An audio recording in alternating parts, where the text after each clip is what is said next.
Hello everyone. Give me a quick panning view here. I'm at Lamb Island right now on the Sunshine Coast, which we currently have listed for sale at 2.99 million. And I just wanted to get in front of you guys on this nice day to go over another post here.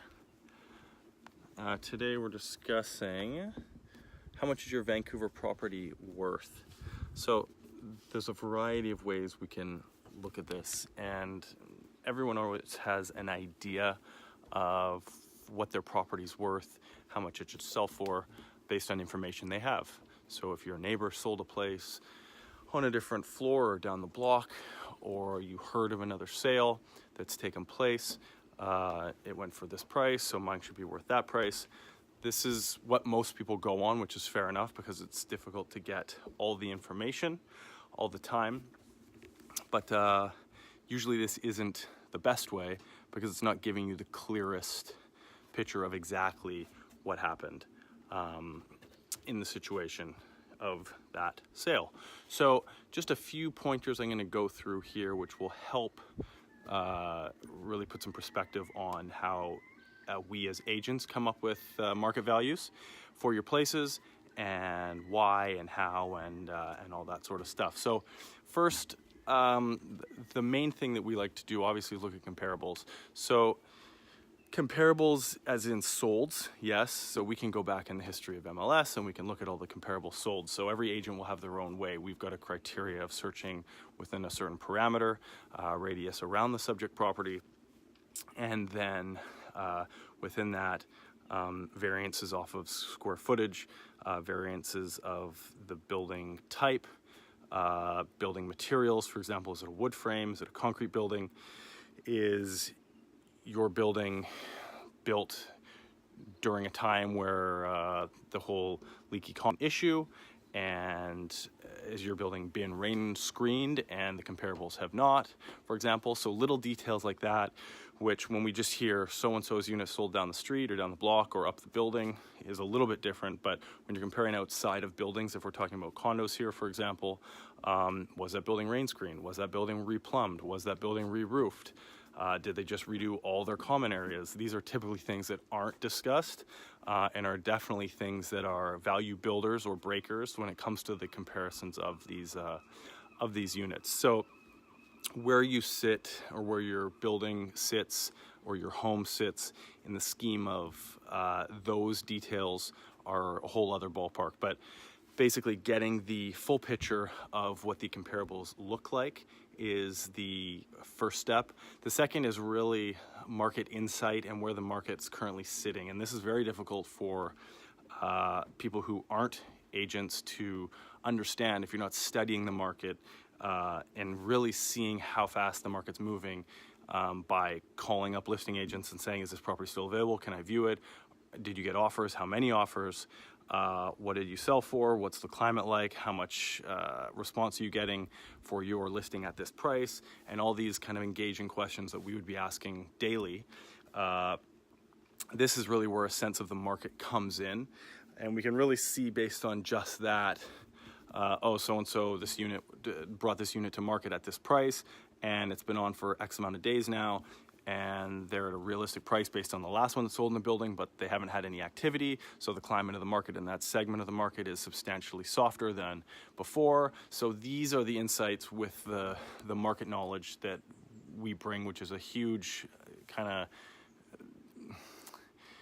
magnifying glass really on where everything currently is in the market in general that you're going to be entering as a seller. So that's probably, I'd say, the biggest insight to this whole thing of what your property is actually worth and why. The third step to that, before I get to the final step, which is actually pricing the unit and how that can affect things. Like I briefly touched on before, property specifics. So are you actually comparing apples to apples with that sale you heard of down the block, or that building that sold last with a unit similar to yours? Again, what were the specifics of the actual building? What were the specifics of the strata? What are the finances of the strata? all these different things. Does the house down the road need new drain tile, or did they just get new drain tile and a new roof? Do they have a cracked foundation? These are the things that you're not going to typically hear of when you hear so-and-so down the road sold for X amount. So the specifics of the property are key just as much as the very kind of minute and detailed orientation of the specifics of the current climate of the market are very important. And these kind of wrapping up the past sales price and the comparables are where you're going to gain the most perspective on what you can actually sell for at this point in time. And the second part of that is what you can sell for in this point in time and what you should list for at this point in time. So this is a very detailed approach either way, really, from the perspective of the agent that you choose to go with and how they feel you should be approaching the market, and the risk tolerance of you, the seller, what you feel comfortable with going to market. Everyone's heard, well, if you list it at this price, you're going to get 10 offers and you're going to get way over market value, so you'd be stupid not to do that. So I think that is, I've definitely seen that being done. We personally don't suggest doing that ever, because no one has a crystal ball and we don't know what is going to happen. You can of course approach that, but you only get a first impression at the market. So that first impression you come on at, if you list something at $1 million and its market value based on all the assessments that have been done is $1.1 million, for example, and you go on expecting multiples and you get multiples and you only get to $1.05 million, so you're say 50,000 short of the 1.1 that you're expecting. It's very difficult to keep the confidence of the market and not accept any offers at that point and either come off and then back onto the market at a new price, which is higher, or just adjusting the price higher. Because you can imagine if you've got a listing at $1 million and someone offers you $1.025 million and they're the highest bidder, and you come back and say, I need $1.1 million, you can only imagine what their response is going to be. They're not going to want to pay you that. They're not going to want to play that game. They're going to feel they're being taken advantage of. All this. So it's the same thing when you go to market with that approach. You try and do it, and you don't achieve what you're looking for, and you go back to market and either adjust the price or simply go back and pull the property off the market and go back at the higher price at, let's say, 1.1 itself. All that information is public. So as soon as we come back to market, all the agents can see the history of the listing, and they can say, oh, well, you were on at $1 million before, why are you higher? Well, you didn't get your price, so it's not worth more, and it just puts a roadblock between you and the market and potential buyers. So only having kind of that first impression once, it needs to be taken very, very seriously. And the way we suggest doing it is selecting a market value that is very sharp or very close to and slightly above a justified market value, so you can really know that you're at a strong position in the market, you're worth what you're very close to what you're asking, and the expectations are all in line. People that are coming in and are showing positive information, positive feedback and positive steps towards possibly purchasing, they're not going to be able to pull any comparables off the market, because all the MLS information is obviously public. They can all get their hands on that for active and sold listings through their agents, and again, terminated listings and expired listings, which are another key aspect of collecting that full circle of information to build a price strategy. All that information is public, so they're going to be able to go back and see exactly what you've done. So when you come to market at a price that's easily justified by what you're offering, compared to all the comparables that anyone and everyone is going to look for and find to try and justify another price, typically buyers trying to justify you down, it just makes the whole approach and the whole transaction a lot smoother from my experience.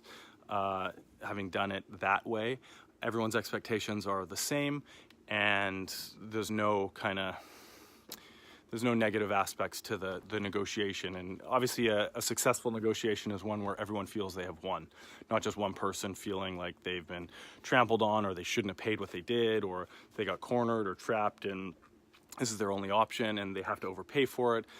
That's happened and that can happen. And of course, everyone wants, as the seller wants top dollar, and every buyer wants to pay as little as they can in theory, but everyone wants ideally as smooth and problem-free transaction as possible. And really, we find after kind of our years of over a decade of experience in this, that's the best approach to get the smoothest transaction and make everyone happy at the end of the day. Sellers feeling that they received what their property is worth, and buyers being happy to pay for what they have, and again, in turn, everyone being happy about it. I'll leave it at that, just over 10 minutes. If you have any other questions, feel free to contact direct 604-771-4606, jay@McInnesMarketing.com. If you have any questions about this property, which I'm currently standing in, this is 1 acre private island with 2 homes on the Sunshine Coast of BC, just outside of Seashelt. Of course, contact us direct about this as well. Very, very unique property here. And yeah, thank you for listening. And if you have any other questions about anything, as usual, contact us direct at your convenience with any questions about this post or anything else you may be wondering about. Thanks again. Bye for now.